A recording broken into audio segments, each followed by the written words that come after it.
attention. 5 meditation mistakes to avoid at all costs. How many hours do you spend meditating each day? This is a trick question. Whether you are meditating 1 hour per day or 6, you are not truly meditating. This is because meditation is not something you do to escape life. Meditation is a way of life. Meditation is to love peace with all your heart, so much that nothing can disturb you. Nothing can tempt your ego to argue. Nothing can distract you nor successfully tempt you to leave your tranquility. Are you feeling frustrated? Perhaps you feel like there must be more to meditation than a temporary relief from an anxious and stressful existence. Please carefully consider these 5 common mistakes people make while attempting to meditate. This is the way to grow and get ever closer to a peaceful life 24 by 7. Beware this common self delusion. If you are meditating to feel good, then you are just deceiving yourself. That which you call meditation is a tool, is a method, it is a short lived method to bring you the taste of the beyond. Meditativeness must take over every aspect of your life. Understand this and you become ready for greater fulfillment. Second, breathing technique is merely the beginning. Maybe watching your breath is a nice way to avoid watching that which really needs to be watched. You need to watch your behavior with your wife or husband. Instead of that, you are watching your breath. What is all this drama about watching the breath? You want to avoid watching your real life, your day to day life. So you go for a 10-day Vipassana retreat that continues the spiritual lie. Now I can go back to my shop and continue adulterating. All techniques give you a glimpse of something. They give you a glimpse so that they fall in love with the glimpse. And you demand more. You must demand more. Third, stop being watchman. Attention is not about keeping an eye on yourself. Attention is about being an attendant to the truth. There are many whose mind has been silenced by incessant practice of techniques, but that silent mind is still bereaved mind. It is still a stupid mind. You are silently grieving. Real silence comes when you have consummated with the lover. After that you go off to sleep. Techniques of meditation by themselves do not mean anything.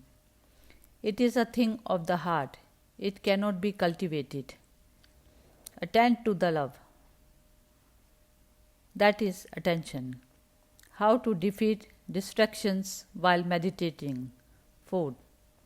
A better practice would probably be to ask, why does this sound or so-called distraction matter to me at all?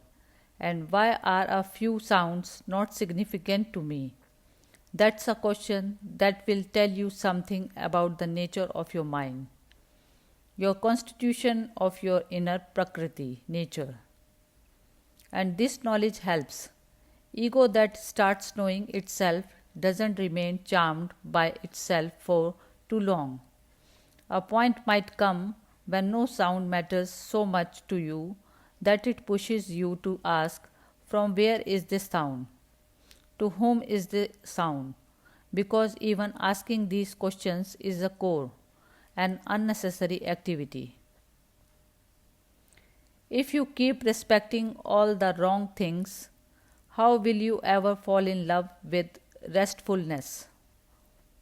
If you are respecting all the sources and agents of trouble and worry and anxiety, then how will you ever respect the right one? The right one says, I will have all your respect or nothing. You can't give me divided attention. That is why spirituality definitely has to be a 24 by 7 occupation.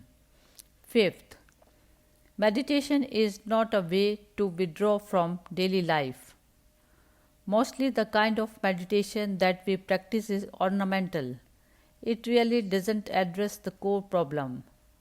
You must ask yourself, is your meditation really challenging the real bondages of your life? Or is meditation just a small thing in a small part of your life?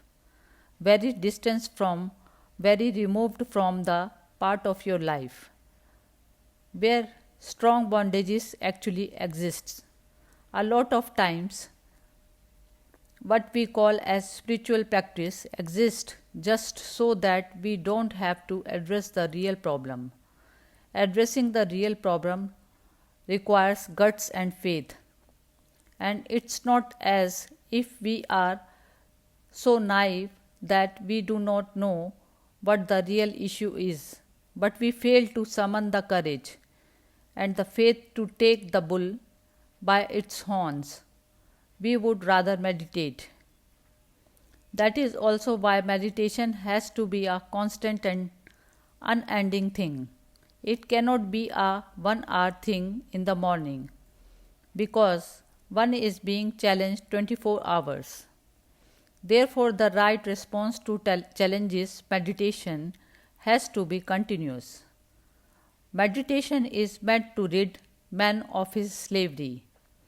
Real meditation is the courage to let life change. If you keep meditating without allowing life to change, this meditation is merely self deception. And when I say life must change, I am not talking about something imaginary. I am talking of something very tangible. I am talking of your relationships, your job, your house, your surroundings, your attitudes, your ideology. That's what your life is.